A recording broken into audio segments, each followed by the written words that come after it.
قد جاءت رسل ربنا بالحق الصلاة والسلام على أشرف الأنبياء والمرسلين سيدنا ونبينا محمد أبي القاسم محمد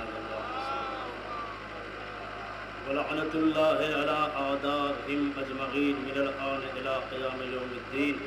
أما بعد فقد قال الإمام الحسين عليه السلام: ألا وإن الدعي ابن الدعي قد ركزني بين اثنتين بين السلة والذلة هيهات من الذلة. حضرات،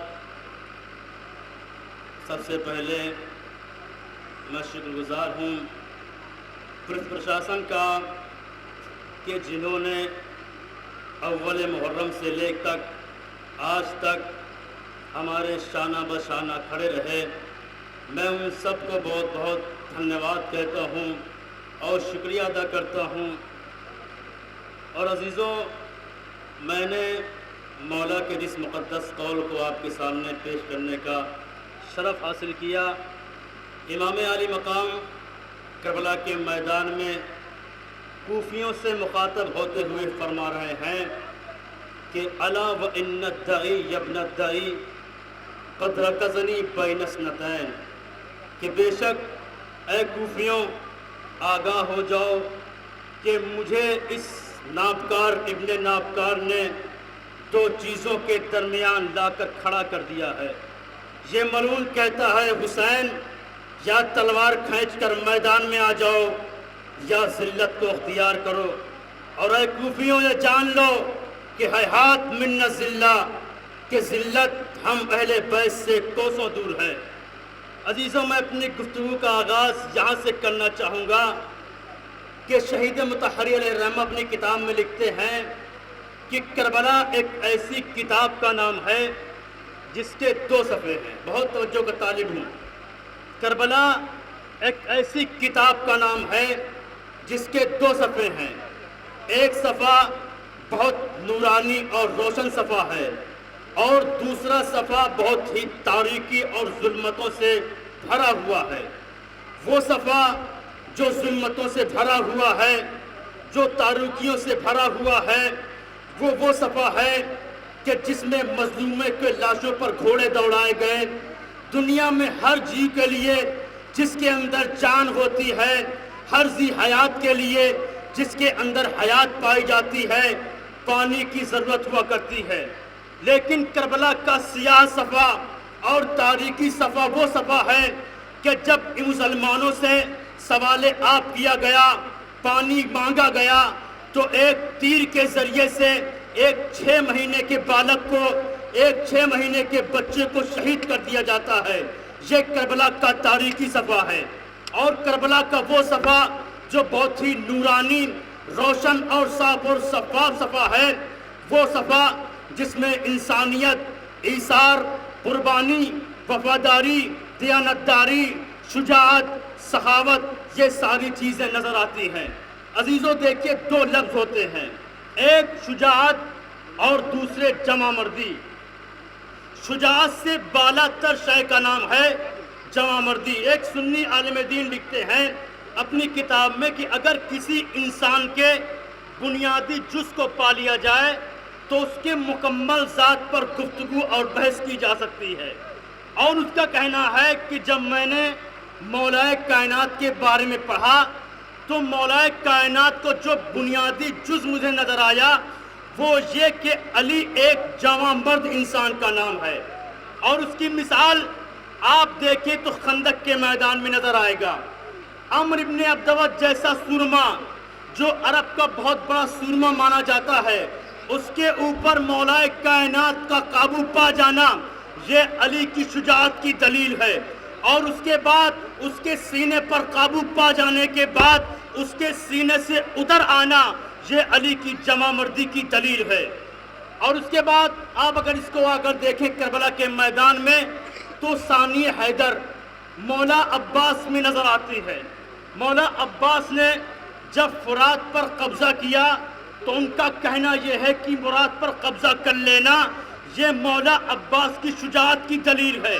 اور فرات پر قبضہ کر لینے کے بعد پانی کو ہاتھ میں آ جانے کے بعد پانی کو واپس کر دینا، یہ مولا عباس کی جمع مردی کی دلیل ہے۔ اور عزیزو، جس حسین کی یادگار آپ منانے کے لیے یہاں پر تشریف فرما ہیں، تمام لوگ دور دراز سے آئے ہوئے ہیں، کربلا کے ایک ایسا پیغام ہے، کربلا کہ وہ تحریک ہے جو باطل کے ایوانوں میں ہلچل مچا دیتی ہے، کربلا وہ تحریک ہے جو کائنات میں انقلاب برپا کر دیتی ہے، کربلا طبل پہ ایسی آواز ہے جو سلطان کے سامنے، جو ظالم بادشاہوں کے سامنے کھڑا ہونے کا سلیقہ سکھاتی ہے۔ عزیزو، کربلا اس سرزمین کا نام ہے جہاں انسانیت کا درس دیا جاتا ہے، کربلا وہ زمین کا نام ہے جہاں آدمیت کا درس دیا جاتا ہے۔ اسی آدمیت کو باقی رکھنے کے لیے امام حسین نے قربانی پیش کی، تو کیوں نہ ساری دنیا اس حسین کے لیے جمع ہو۔ کسی شاعر نے کیا خوب کہا ہے کہ انسان کو بیدار تو ہو لینے دو، ہر قوم پکارے گی ہمارے ہیں حسین۔ صلوات پڑھیں محمد والے محمد پر۔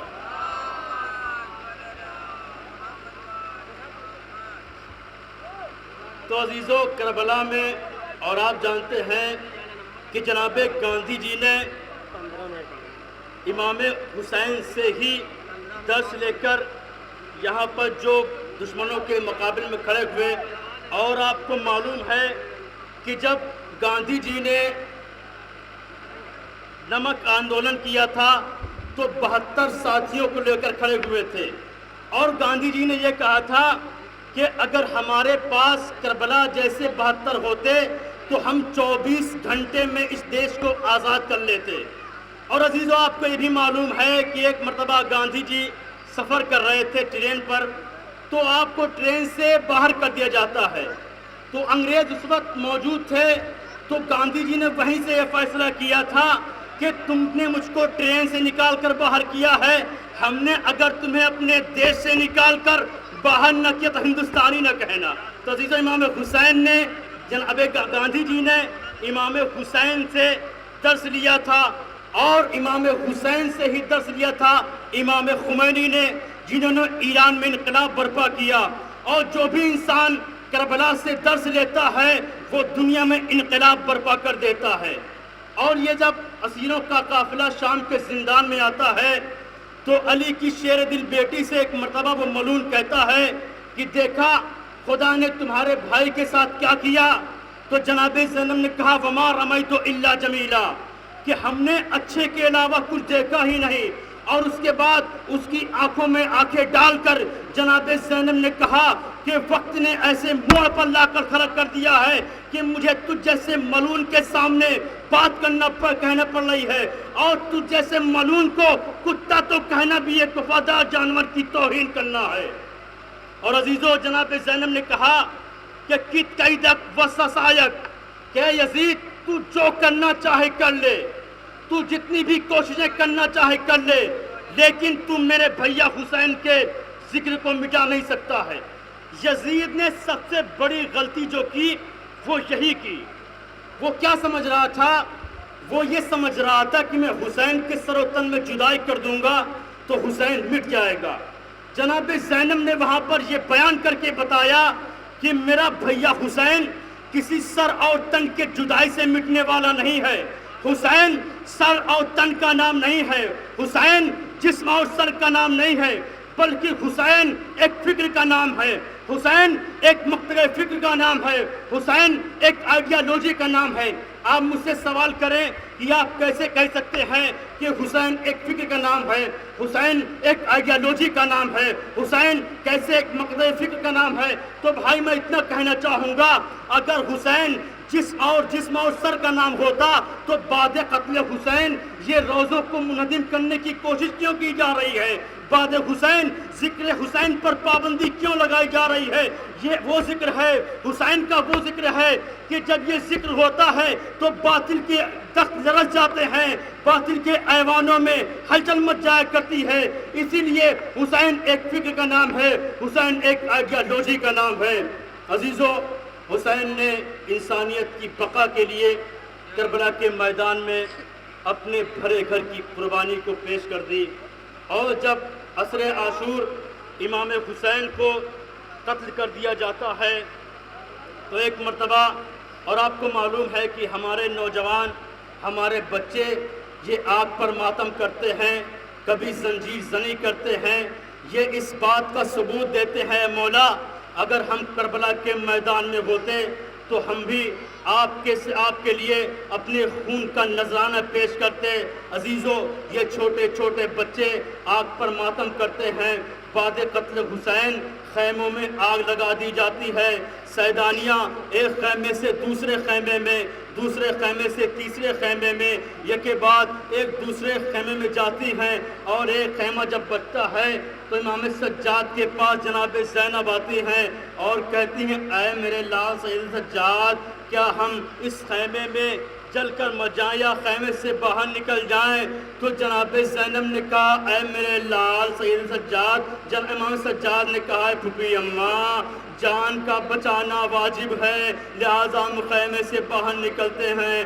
آزادارو، جناب زینب تمام بیویوں کے ساتھ خیمے سے باہر آتی ہیں، دشمنوں کا نرغہ ہوتا ہے، کوئی نیزوں سے چادریں چھینتا ہے، کوئی ایک 4 سال کی بچی کے دامن میں آگ لگاتا ہے، کوئی ظالم آتا ہے کانوں سے گوشوارے چھینتا ہے۔